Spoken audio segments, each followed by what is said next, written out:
Alright everybody, in this video we're going to be taking a look at some of the upgrades that Emerald Amethyst received from Set 4 Ursula's Return, and we're going to show you some matches against, I guess, some tougher opponents or tougher matchups like Steel decks, and when we go second, just to see how resilient this deck can be now. So on the mulligan, we're going to try to fish for a 1-drop here. We end up getting a Cursed Merfolk, so better than nothing, but getting that double Ursula Deceiver of All isn't too great. Now against Steel, this deck combination, against any Steel combination, will struggle because of things like that, Babooms, other songs that can remove our threats very easily. And I talked about Diablo being a little bit of a liability in Emerald decks now, because when you go up against Steel, it's so easy for them to remove it, and your Diablo is uninkable, so you basically have to play it. And I make a misplay here, not inking my We Don't Talk About Bruno song, so it gets ripped out of my hand with the Ursula Deceiver, and I'm now behind the 8 ball. We both have 1-drops on board, the opponent with the new Pegasus, basically Pascal 2.0.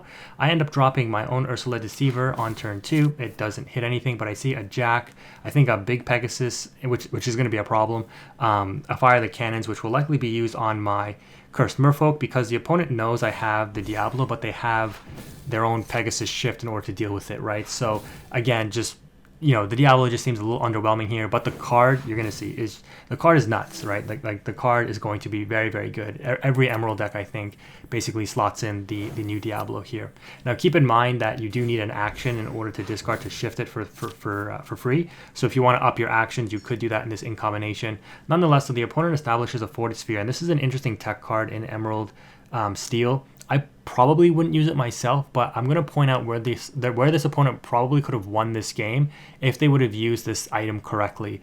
But maybe not. Let me know in the comment section below, because if I'm thinking it through correctly, I'm actually not sure how this interaction would work. But basically, yeah, they're going to end up shifting the Pegasus now, and I'm like, that's really unfortunate. I draw the Hey, but with my opponent not inking to 4, I can't really play this Hey on 3, and I value all the cards in my hand more than that Hey at the moment. So I'm going to ink it and drop the Ursula. Hoping to draw into a song, because again, now that I have the Diablo exerted, I'm going to get an extra draw here, even though it gets outed by the Pegasus. It slows down the quest for my opponent for 1 turn. They top deck another Forward Sphere, and they're going to ink the Diablo and establish a Prince John. So at this point, I'm like, okay, I have to maybe try to dump my hand before they start getting some songs that can rip my hand apart, or I guess other characters, so that I don't give them the extra draws off of that. So I'm going to drop Crab, boost up my Ursula Deceiver to take out theirs, and then use the Snake in order to bounce the Deceiver back to my hand, just hoping the opponent can't rip anything out of my hand right now before I can dump it. But they are ahead in the lore, and they do have this Pegasus that quests for 2, which is a problem. This card, I really do think this Pegasus in Emerald Steel Floodborn is just like really good, just because you want the 1-drop Pegasus and the morph to shift this onto. You can just see, even after it drops, it's a problem to deal with here, right? So we're going to go ahead and just see what the opponent is working with here. They got their own Diablo and a Let the Storm Rage on, which they opted not to cast yet. Probably saving it for my second Diablo that they knew I had, but thankfully, with us being able to bounce back the Ursula, we're able to rip that out of the opponent's hand. So let me know in the comment section below, because I'm actually not 100% sure how this works. If they gave Bodyguard to the Pegasus with Evasive, and they quest with the Pegasus, they can quest with the Prince Johns, and I can't challenge the Prince Johns because I can't challenge the Pegasus. Their whole board is protected once again. If that is a combo that works, Forward Sphere in Emerald Steel might actually be good. My guess is my opponent was just playing this for the card draw, and they didn't opt to use the ability here, which, I'd opt, and by the way, I opted not to draw there because I didn't want to risk them top decking something that discarded a card in my hand, which would have gave their Prince John a draw 2. So I opt not to draw, but the opponent can quest for 7 here, going up to 17, if they opted to quest with everything, and then they can, again, use the Forward Sphere to give their Pegasus, the Evasive Pegasus, Bodyguard. They opt to crash the Diablo because I think they just value questing here, and then they don't do that play. So I think they would have won this game if they did do that, but now I see that they're on 7 lore on board, and I'm going to quest with everything and drop my Mim Fox. If the opponent top decks a Floodborn character that can quest for 2, they can shift it onto the morph. They win the game because they'll have 8 lore questing power on board, but thankfully they don't end up top decking that, and so after a few misplays on both sides, we end up taking that one barely, and the opponent is going to concede once they realize they only can get to 19. In this next matchup, we're going up against Amber Steel Song. And again, just another bad matchup, and we're going second. So let's see what this deck can do. This time we do have some more versatile one drops. I'm going to opt to put back the Pegasus package because again, I'm anticipating I'm going to get wheeled. And we draw a lot of one drops here. And this is one matchup where like Cursed Merfolk is just really underwhelming, because if they go turn 1 Cinderella and then turn 2 Sing, Let the Storm Rage on your Cursed Merfolk, it's just like the worst thing ever. That's literally the worst interaction for Cursed Merfolk, I think, in the game. Regardless though, we're actually going to drop the Diablo, see what we're working with, and funny story, like I think this 2-drop Robin Hood might start seeing more play. The ability to exert and deal damage to all of these, you know, X and 1 toughness characters might become relevant again, especially since they're evasive. Like dealing with that 1-drop Pegasus now that will probably be used in every Emerald deck is seemingly relevant. The opponent shifts the Queen and plays their top deck song in the Then Along Came Zeus in order to deal with my Diablo, because I guess they're really fearing the shift Diablo. But again, we need an action to discard. So these small Diablos aren't cutting it right now for the shift target, that is. They're good to see what I'm up against here with the opponent. They're going to ink their top deck Robin Hood 1-drop and play out the 2-drop Robin Hood. And again, this is a really good interaction for them because this Merfolk now just quests for 2 and then it gets pinged off by the Robin Hood, which feels terrible. I know the opponent has no songs in hand, so I'm going to ink the Ursula there. And I think, yeah, I was like, wait, why can't I do it? This is like when I was first trying out the deck, and then I was like, oh, I need an action. That's right. That's really unfortunate. So I need either Friends on the Other Side or the Bruno song in order to deal with this. And I'm like, do I just play this out raw? I guess so, because they ping it down once with the Robin Hood. I can at least quest with it and get at least 1 draw off of it before they ping it off again with the Robin Hood, assuming they don't have a song right away to deal with it, and they don't top deck a song. But I know they have, Big Robin Hood, Champion of Sherwood, that is, and the Big Cinderella. Now, the Big Cinderella could be a problem for us, and like I talked about in my set review video, you basically have to hopefully discard their whole hand or put them in top deck mode and hope that you can... and we don't talk about Bruno them, the big threats like that Steel Cinderella back to hand in order to out it, basically, because you don't have anything else that will really deal with it. So the opponent, oddly enough, shifts their Robin Hood here, and I guess doesn't really care too much to use the small Robin Hood to take out the Diablo, and we have a second Diablo in hand, and the draw off of this Diablo gets us a goat, and you're going to see the power of this card if you don't deal with it. And this is why the opponent should have definitely kept the small Robin Hood. I think they definitely would have learned their lesson here. They're going to opt to hard cast. Oh no, sorry, they sung Strength of the Raging Fire with the Queen in order to take out the Ursula Deceiver, I guess fearing a draw 4. But you know, them leaving this Diablo up is a big risk. I'm going to end up throwing the Mim Fox into the Queen and then redropping the Cursed Merfolk and then inking my goat here, just keeping up on ink in case they top deck a whole new world. They draw, and I'm going to be able to draw again. I think I know they have Big Cinderella in hand that I'm thinking they probably want to shift on the small Cinderella, but they need ink, right? So they end up passing just on the 3 ink again, and I'm like, holy cow, I'm in a really good spot. I top deck this Crab, and I'm like, okay, how do I want to do this? I probably should have opted to play out the goat and keep the Crab, but I end up swinging the 1-drop Diablo after boosting it with Crab into the opponent's Robin Hood, not thinking that they would top deck Rapunzel, but they do. So that's why they didn't ink their Cinderella or Rapunzel. But look at this. Because I have 1 Diablo exerted, they draw 3 with Rapunzel, and I draw 3 with the Diablo. It's absolutely crazy. Oh my goodness. Diablo offsetting all of that card draw. Like, you have to deal with this card when it hits the board, and you're on steel. Like, you have to deal with this card. And even though they draw off of the Let the Storm Rage on, because my Diablo isn't off the field until the resolution, I get to draw off of their draw as well, even though they have dealt the damage in order to banish it. They're going to end up attacking with the Robin Hood here into the Cursed Merfolks. They're going to discard and get the 2 lore. But now that I have this Bruno spell in hand, I'm going to be able to slow down that Robin Hood, which is only going to put them on basically this small Cinderella and the Rapunzel for quest. I'm going to take a look at their hand, rip the Bare Necessities. They have another Robin Hood, and they still have that Cinderella, which I think they know is like one of their win conditions here. But I'm going to have to deal with this Robin Hood because it's too powerful. I'm going to throw the crab into the Cinderella so that they can't shift next turn. So that Cinderella has to hard drop for 7.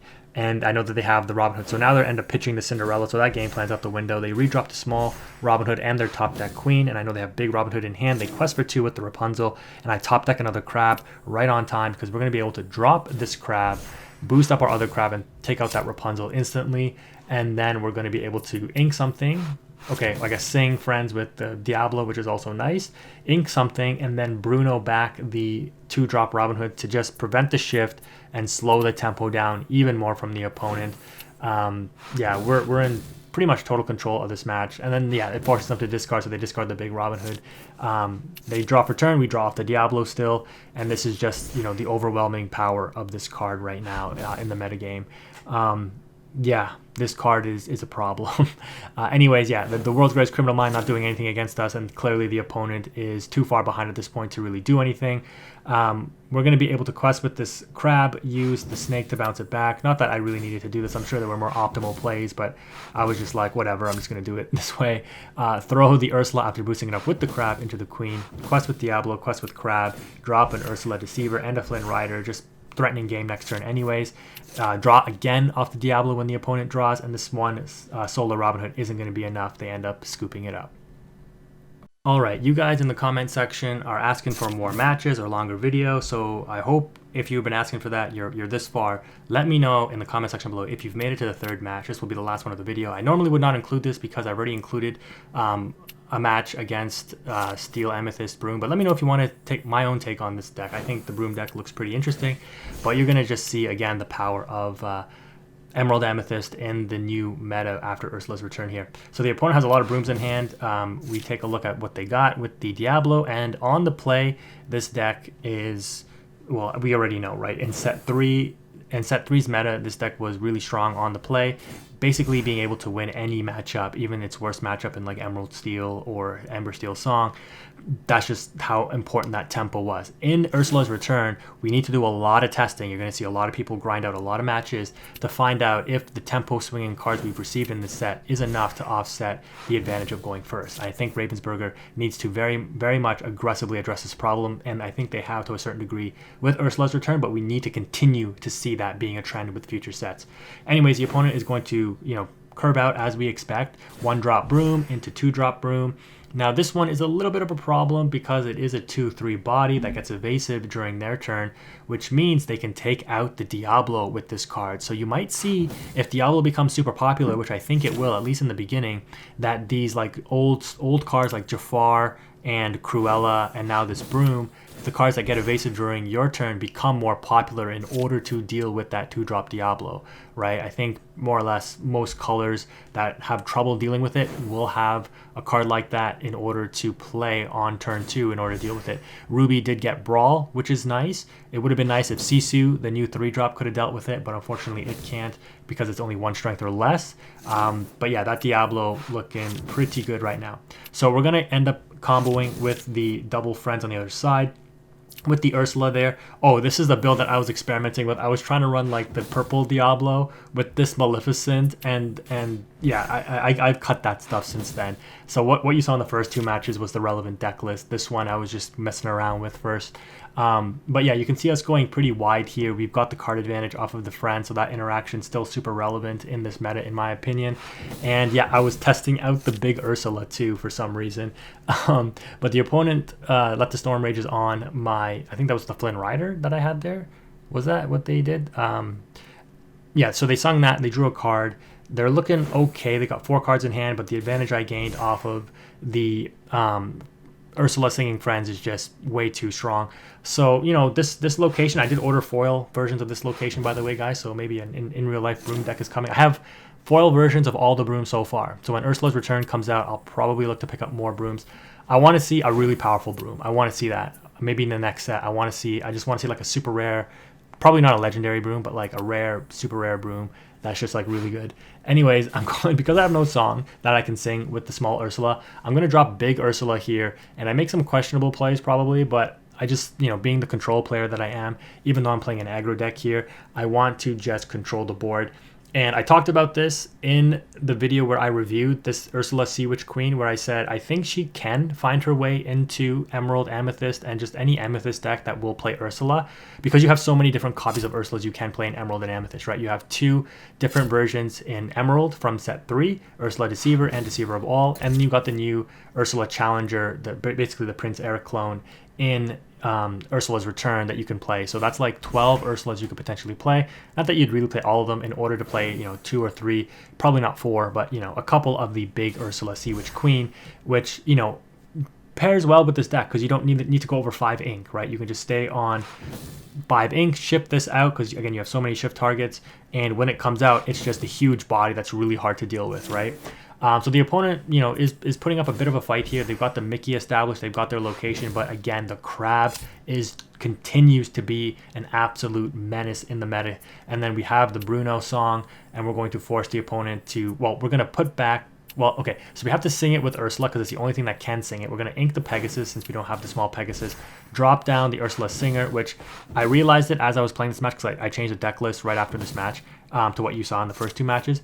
But like Ursula Deceiver of All can't sing the songs when the big Ursula is on the field because it prevents every other character from singing songs. So even if I top deck a Friends, which I think I do after, I'm not able to sing it. So the opponent inks their song because they'd have to hard cast it. They drop the Sweeper Broom, but they don't have a Sorcerer in play to exert my character.